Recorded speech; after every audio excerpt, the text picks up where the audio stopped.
భక్తి సమాచారం వాట్సాప్ ఛానల్లో జాయిన్ అవ్వండి. అన్ని విశేషాలు ఎప్పటికప్పుడు తెలుసుకోండి. గురుగారు, మనం గమనిస్తే ఈసారి భోగి పుష్య పూర్ణిమ ఇదే సందర్భాన్ని పురస్కరించుకొని మన భారతీయ సనాతన సంస్కృతి సంప్రదాయాలకు అనుగుణంగా అతి పెద్ద ఉత్సవం మేళ కుంభమేళ అనేది కూడా ప్రారంభమయ్యేది ఈ రోజే. మరి దానికి సంబంధించి ప్రత్యేకత, అసలు కుంభమేళ అనేది ఎక్కడి నుంచి మొదలైంది, ఎలా మొదలైంది?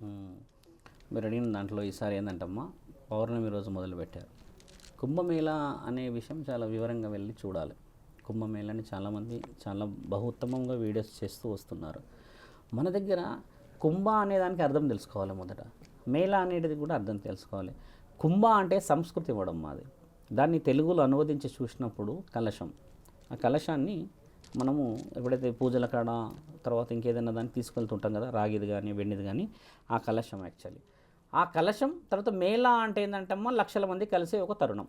అంటే బజారే అంటాం మనము, లేదా జాతరే అంటాము కదా ఈ విషయం. ఇప్పుడు ఇక్కడ ఏమైందంటమ్మా, కలశానికి ముందు పేరు ఏంటంటే, ఆ కలశంలో ఏమొచ్చాయి, అసలు ఎక్కడి నుంచి వచ్చింది, ఆ కలశంలో మనం ఏం తీసుకెళ్తాం. ముఖ్యంగా గమనిస్తే 4-5 రకాల పువ్వులు వేసి, తులసి ఆకులు వేసి, ఓ హారతి కర్పూరం పసుపు కుంకుమ వేసి శివలింగం చుట్టూ తిరిగి అక్కడ ఉన్న శివలింగం మీద పోస్తాం. అంటే నువ్వు ఆ నీళ్ళల్లో కలిపిన వనమూలికలన్నీ 4-5 కలిపితే అది వనమూలికల సముదాయం అయింది కదమ్మా. అలాగా దేవాది దేవతలు ఎక్కడైతే అమృతం గురించి వాళ్ళు చేసిన మహా తరుణము, ఒకసారి వెనక్కి వెళ్ళి చూస్తే వాసుకి మాత వచ్చినప్పుడు ఇటు దేవతలు ఇటు అసురులు ఇద్దరు వెనక్కి జరిగిపోతారు. ఎందుకంటే ఆమె అంత భారీ ఎత్తున అంత పెద్ద పడిగ తీసి విషాన్ని జమ్ముతూ బయటకు వస్తుంది. అప్పటికి అనుకుంటారు ఓడిపోవడం ఖాయమేమో, ఒప్పుకోవట్లేరు కదా అన్న తరుణం వచ్చినప్పుడు దేవుడిని తండ్రిని పిలిస్తే మహానీయుడు వచ్చేసి ఆయన గారు ఓ శంకులో ఆ విషాన్ని అంతా బంధించేసి ఆయన మింగినప్పుడు వాసుకి మాత చాలా ఆశ్చర్యపోతుంది. ఈయనక్కడి మనిషి అంతటి విషాన్ని మింగేశాడే అని అడిగినప్పుడు అమ్మకి ఒక మాట చెప్తాడు ఆయన, నేను సృష్టికర్తని, ఇందులో ఏది జరగాలన్నా నా అనుమతితోనే జరుగుతుంది.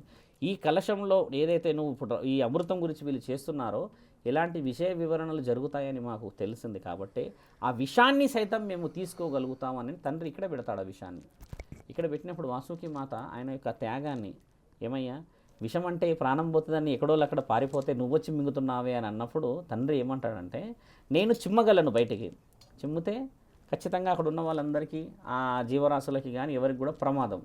నేను మింగగలను, మింగితే మానవులని సృష్టించే అబ్రబ్రహ్మ లోకం నా యొక్క ఈ కడుపు అంటే ఆత్మల కలయికతో ఉన్న ఈ లోకంలో అక్కడ కూడా ప్రమాదం. అంటే నా శరీరం మళ్ళీ సమస్యలకు రావచ్చు కాబట్టి నేను మింగకుండా ఇక్కడ ప్రతీకగా పెట్టాను, నేను త్యాగం చేయగలను అని చెప్పినప్పుడు ఆ మాటకి మెచ్చి వాసుకి మాత తండ్రి మెడలోకి వచ్చి కూర్చుంటుంది. అంటే నేనుంటా మీతో, నన్నే గెలిచిన నీ తరుణం విషాన్ని, అంటే ఎవరైనా విషయాన్ని ప్రాణం పోతుందంటే తీసుకుంటామా, తీసుకోం కదా, ప్రాణభయం ఉంటుంది కదమ్మా. అలాంటి త్యాగానికి ఆ వర్డ్కి ఆవిడ మెచ్చి శరీరం మీద ఉంటుంది, తండ్రి మీద. ఇదొక ఆలోచన. ఆ తర్వాత కల్పవృక్షం బయటకు వస్తుంది. ఆ తర్వాత ఏనుగు ఐరావతం వస్తుంది తెల్లగా. తర్వాత లక్ష్మీమాత తులసీమాత బయటకు వస్తారు.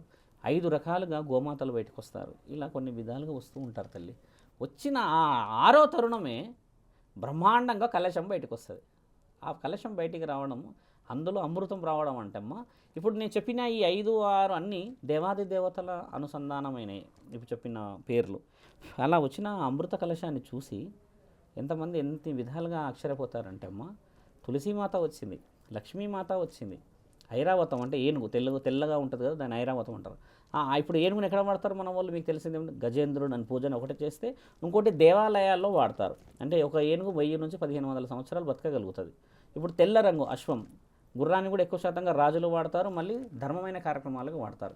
ఇలా వచ్చిన ఈ తరుణం అన్నిటిని చూసి అమృతం వచ్చిన ఆ తరుణంలో దేవాది దేవతలకి ఎవరు ఈయనకి తీసుకెళ్తారు, గరుత్మంతుడు తీసుకొని వెళ్ళి వాళ్ళందరికీ పోయడానికి తీసుకొస్తున్న ఆ కలుషాన్ని ధన్వంతరి కలశం అంటారు. అంటే వనమూలికల సముదాయంతో బయటికి రావడం చేత ధన్వంతరి అంటే ఎవరమ్మో మీకు తెలిసి నాకు తెలిసి ఆయుర్వేదిక వనమూలికల దేవత.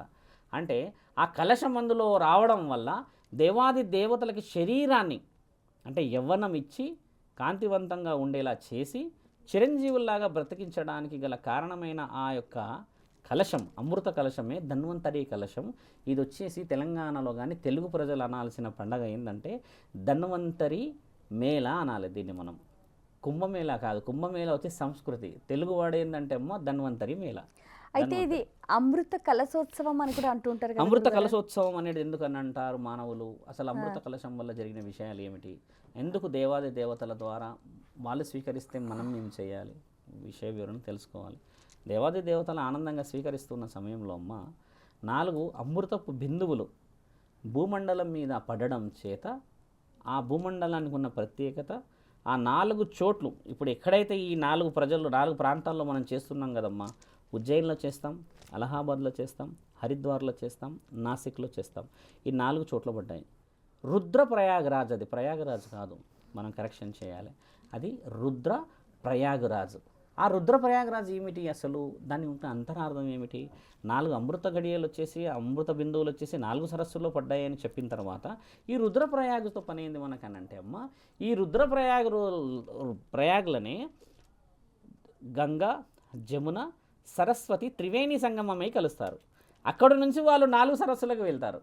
అంటే గంగా, యమున, జమున, సరస్వతి మాతల్లో అమ్మ గంగామాత మాత్రమే భూమి మీద పుట్టింది, బాగా గుర్తుపెట్టుకోండి.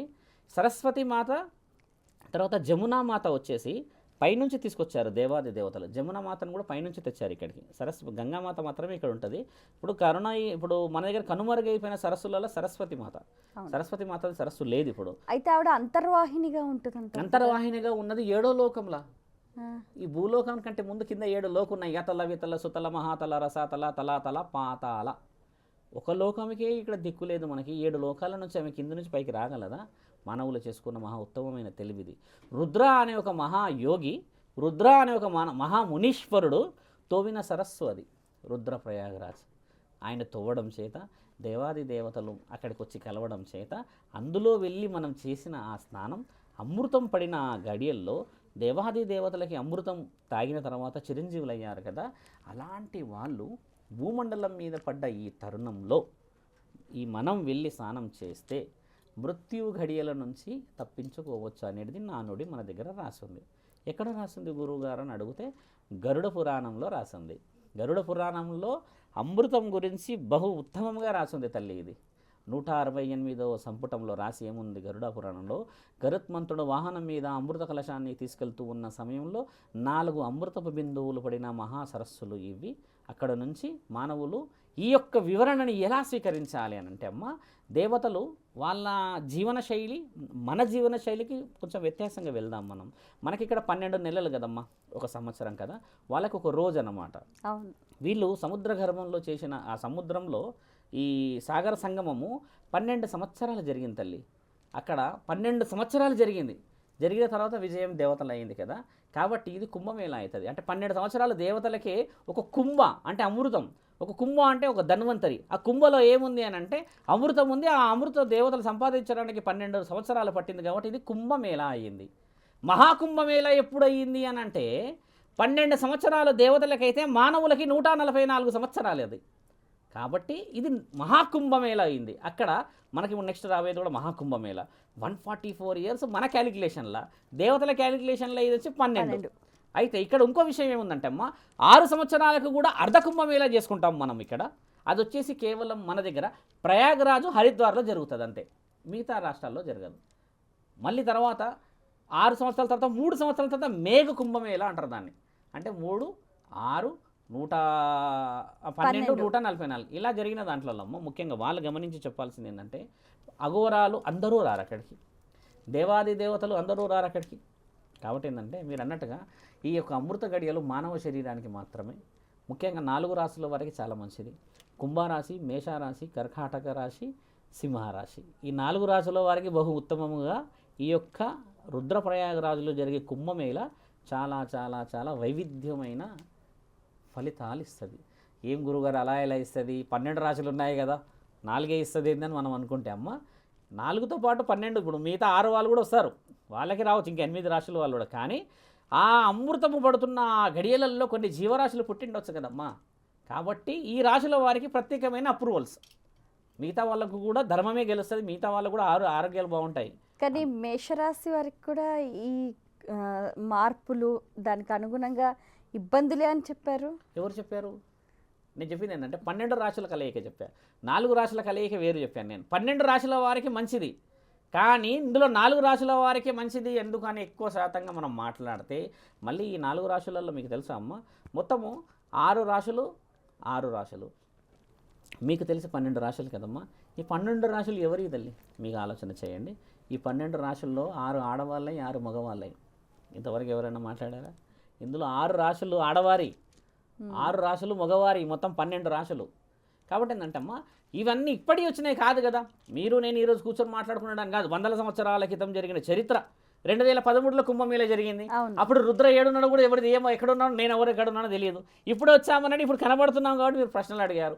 ఇప్పుడు మరోసారి జరిగే కుంభమేళకి మన ప్రయాణం ఎక్కడ ఉంటుందో తెలియదు. కాబట్టి విషయాలు అనేటిది చాలామంది మనం చెప్పే వేదం అనుకుంటారు, ఓ సాధువులు పురోహితులు, కాబట్టి వాళ్ళకి ఏంటిది నిజం అనేది తెలియదమ్మా. రాశుల యొక్క ఎఫెక్ట్ ఎందుకు ఉంటుంది అని అంటే అక్కడ ఆ సమయానికి వీళ్ళు కూడా ఆవిర్భవించారు. 108 నక్షత్ర జాతులు మన దగ్గర. మనిషి పుడితే ఇందులోనే పుట్టాలి, ఇంక వేరే ఏమీ లేదు. కాబట్టి అలాంటి వారికి అక్కడ సత్ఫలితాలు ఇస్తారు. For more videos like this, subscribe Big TV channel.